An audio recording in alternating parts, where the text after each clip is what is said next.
আমরা এখন continuity test করব। কন্টিনিউটির মাধ্যমে আমরা দুইটা টেস্ট করতে পারবো। একটা হচ্ছে কোথাও শক আছে কিনা, তার বিপরীতে শক সার্কিট টেস্টটা যেভাবে করব ওপেন সার্কিট টেস্টটাও সেমভাবেই করব।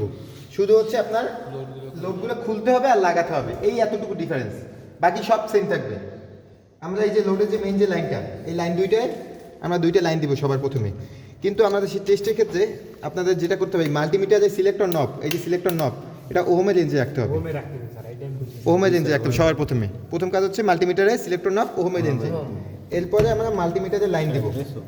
লাইন দেব কি নিউট্রাল, এখানে ঘুরাই দিলেও কোনো সমস্যা নেই এখানে কন্টিনিউটি টেস্টের ক্ষেত্রে।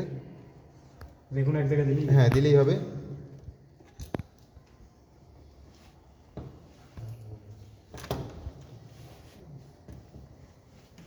এই যে স্যার আর কি ধরে এই মিটারের দিকে ফোকাস করো। আমি বুঝতে পারি না, এসো এই তো সম্ভব। মিটার কি আছে কিছু করে নাই 0.4। আচ্ছা, এখানে রেজিস্ট্যান্স শো করছে, দিয়ে আছে স্যার আমার, অর্থাৎ কোথাও বাধা পাচ্ছে। কোথায় বাধা দিচ্ছে আমরা কি বলতে পারি?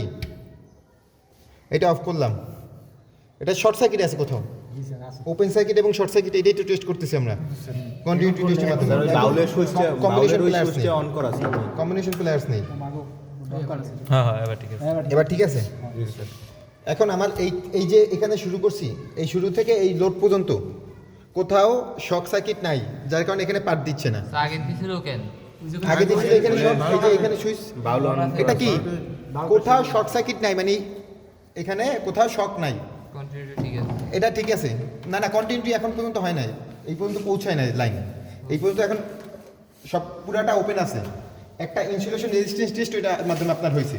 যদি ইনসুলেশন কোথাও শর্ট থাকতো, ইনসুলেশন ড্যামেজ থাকতো, তাইলেও এখানে পার্ট দিত বা এখানে আপনার শর্ট সার্কিট শো করতো। ওইটা তার খুলে এখন সব জায়গায় আপনার কোথাও ক্লোজ নাই, ক্লোজ থাকলে এখানে পার্ট দিত, ক্লোজ নাই মানে পার্ট নাই, দেয় নাই। একটা এখন তার আমরা একটা একটা করে লোড অন করব, এরপরে দেখবো যে প্রত্যেকটা লোডে আলাদা আলাদাভাবে দেয় কিনা, এই থেকে লাইন পর্যন্ত এই পর্যন্ত পৌঁছেছে কিনা। এখন আমরা এই লাইনটা অন করলাম, লাইটের এখানে পার্ট দিচ্ছে, অর্থাৎ এই থেকে আমাদের এই যে অ্যাবোমিটারের যে টার্মিনালে আমরা লাইন দিছি, এই থেকে এই পর্যন্ত লাইন পুরোপুরি পৌঁছেছে, যার কারণে আমরা পার্ট দিচ্ছি। এখন এই অফ করে ফেললাম, আবার পার্ট দিচ্ছে না, মানে ওইটা টেস্ট হয়ে গেছে। এরপর আমরা এই পাশে আরেকটা সুইচ আছে, এইটা অন করব।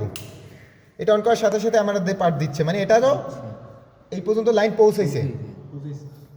এরপর আমরা এটা অফ করে ফেললাম, এই সাইডের টেস্ট কমপ্লিট, আস্তে সার্কিট অফ করে ফেললাম। এবার আমরা এই পাশে টেস্ট করব। এই পাশে টেস্ট করার সময় সার্কিট জাগাতে হবে, সার্কিট অন করতে হবে, অন করা আছে। এরপর আমরা যেটা করবো সেটা হচ্ছে আমাদের এখানে বেল পুশ আছে, কলিং বেল, আমাদের হ্যাঁ কলিং বেল আছে। এখন আমরা কলিং বেলে সুইচ অন করলাম, অন করে ধরে রাখতে হবে, সাইডে দিলে হ্যাঁ সাইডে দিলে আবার পার্ট দিবে না, অর্থাৎ এখানে লাইন পার্ট দিচ্ছে, মানে লাইন ঠিক আছে, এই পর্যন্ত পৌঁছেছে।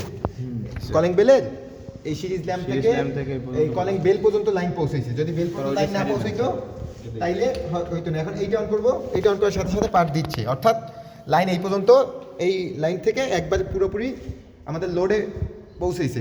মিটার থেকে লোড পর্যন্ত কন্টিনিউটি ঠিক আছে। সবাই কি বুঝতে পারছি? জি স্যার।